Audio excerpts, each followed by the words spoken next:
আসসালামু আলাইকুম বন্ধুরা। আজকে তৈরি করে দেখাবো বেকারি স্টাইলের পারফেক্ট নানখাটাই বিস্কুট। খুব অল্প সময়ে আর অল্প কিছু উপকরণ দিয়ে তৈরি করে দেখাবো আজকের এই রেসিপিটি। প্রথমে 1/3 কাপ চিনি নিয়ে চিনিটাকে ব্লেন্ডার করে নিতে হবে।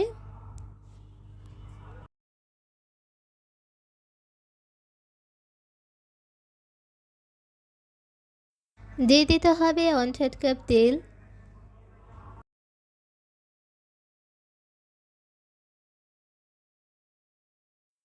তেল আর চিনির গুঁড়োটাকে ভালো করে মিশিয়ে নিতে হবে।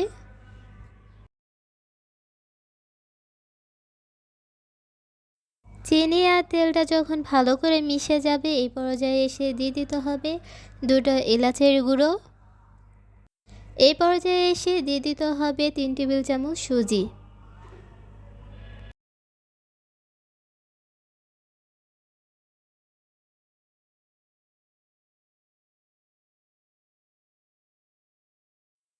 সুজিটাকে দিয়ে ভালো করে মিশিয়ে নিতে হবে।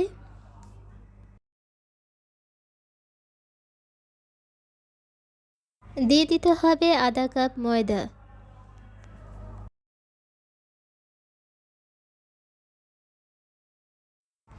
আবারও এগুলোকে ভালো করে মিশিয়ে নিতে হবে। এই পর্যায়ে এসে 1/4 চা চামচ বেকিং পাউডার দিয়ে দিচ্ছি আর স্বাদের জন্য 1 টেবিল চামচ গুঁড়ো দুধ দিয়ে দিচ্ছি।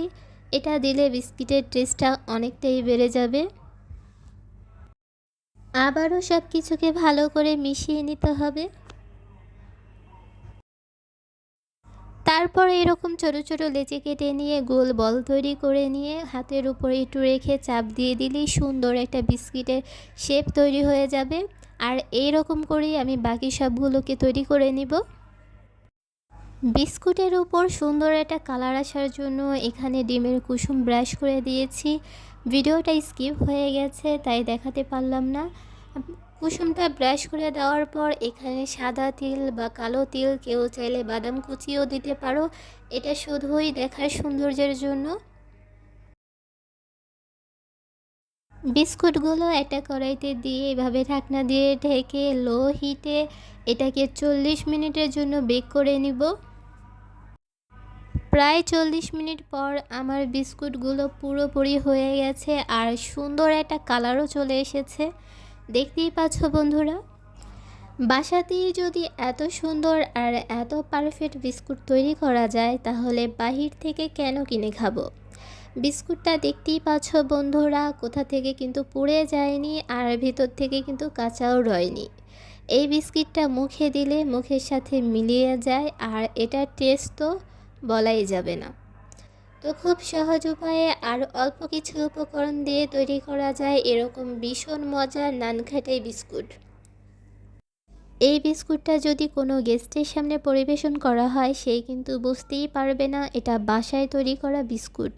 আর তোমাদেরকে বারবার জিজ্ঞাসা করবে এটা কোন বেকারি থেকে কেনা হয়েছে। ভীষণ মজার আর সহজ রেসিপি পেতে আমার ভিডিওগুলো ফলো করো আর ট্রাই করো, অবশ্যই তোমাদেরটা এতটাই পারফেক্ট আর এতটাই টেস্টি হবে।